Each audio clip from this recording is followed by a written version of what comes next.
Welcome back to the video manual for the Wet Sounds Portable model WSL. In this video, we'll show you how to get started setting up one or more WSL speakers with any SKAA mini transmitter of your choice. WSL has SKAA wireless technology and a SKAA antenna built in. So why use SKAA over Bluetooth? Well, one, you'll get higher fidelity audio than Bluetooth. Bluetooth was famously not made for audio, whereas SKAA was tailor-made for wireless audio applications. Two, you'll get better range and a more stable connection than Bluetooth with most SKAA transmitters. With Bluetooth, you can expect around a 7 to 20 meter range, depending on your device and environment, and with a SKAA transmitter, you can expect a 15 to 50 meter range, depending on what transmitter you're using. This is especially helpful if you're out on the water and you have multiple boats anchored or moored together and you want a WSL on each boat, all bonded to a single transmitter. 3. SKAA transmitters can send audio to up to 4 simultaneous receivers at 36 milliseconds of latency. So you could use 4 WSLs or 2 WSLs and 2 Dillinger Labs Death from Below subs, or really any combination of up to 4 SKAA receivers. And 4, SKAA offers lower latency than Bluetooth. With Bluetooth, you can get up to 200 milliseconds of latency, whereas you'll get 36 milliseconds of fixed latency with a SKAA transmitter, and 19 milliseconds of fixed latency with a SKAA Pro transmitter. Low latency is key if you're going to be using WSL for professional applications, like DJing, playing live music, karaoke, or speaking events where you're using WSL as a portable PA speaker. SKAA transmitters come in many shapes, sizes, and applications. If you need a mini transmitter for your phone, tablet, or computer, you can use Cassandra for USB-C, Ursula for USB-A, or Diz for Lightning. These all have a 15-meter range. SKAA also offers a 3.5mm analog audio transmitter called a Kiko that has a 35-meter range, and a Toslink and Spitif transmitter called Talissa, which also has a 35-meter range. We'll cover additional transmitters like Wet Sounds A-Link Plus for marine audio and Dillinger Labs Danny for pro audio applications in future videos.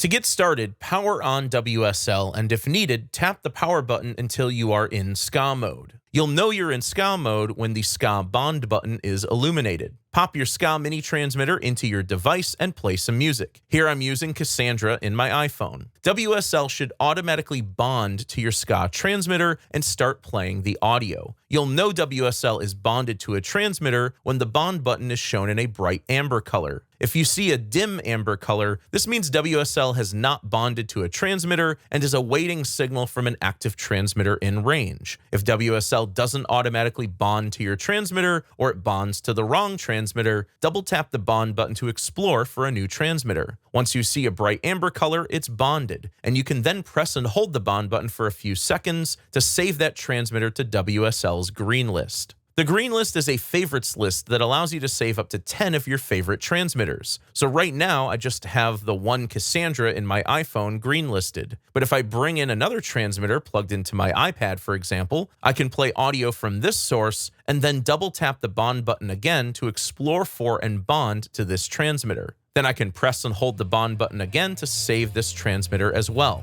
Now I have 2 transmitters saved to my green list. I can switch between them by tapping the bond button once. Here I'm playing audio from Cassandra in my iPhone.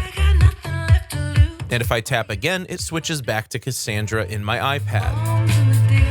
You can also use the bond button to mute WSL. Tap the bond button 3 times to mute the speaker. You'll see the bond button flashing, showing that it's muted, and then tap 3 times again to unmute.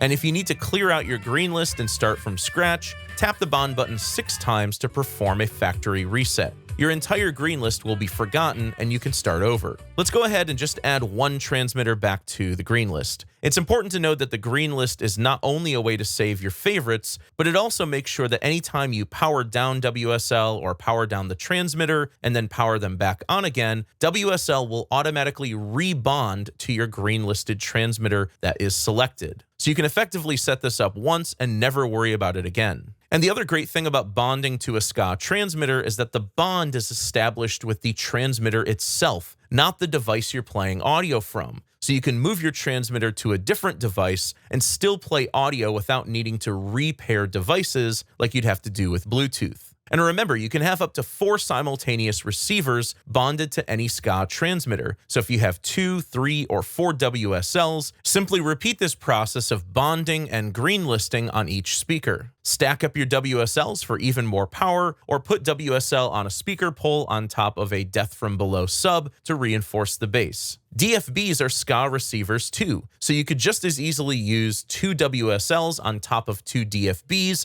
with all 4 receivers bonded to the same transmitter. Continue on through this video manual playlist to get the most out of your Wet Sounds Portable Model WSL. To learn more about SKAA and all of our wireless audio products, subscribe to the SKAAsound YouTube channel and head over to SKAA.com or SKAAstore.com. And to learn more about marine, power sports, and other outdoor audio products from Wet Sounds, head over to wetsounds.com. Thanks for watching.